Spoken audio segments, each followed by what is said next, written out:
Okay mga master, so mabilis yung update na lang tayo. Bal today, plastering tayo ngayong araw. So ito na yung pinagdakanan ng foreman. Ayan. Dito sa may sliding door natin.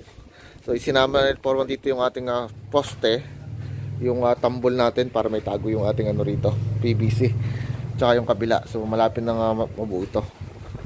Dahil sa loob mga master, so plastering isang mason natin. So yung sirang pinaltadahan. So ito yung pinaltadahan niya. So diretso kanto na rin mga master. Ayan.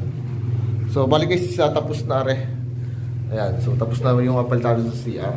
Then yung ginagawa ko naman dito, so since na tapos na tayo sa electrical, ay masilya tayo ngayon. Support tayo ngayon sa mason. So ako na yung nagmamasilya rito. Then dito sa taas mga master, so bali itong pinaltadahan ngayon. So may hagdanan. Ayan. So ito yung kaninang pinaltadahan at saka ito. Yan.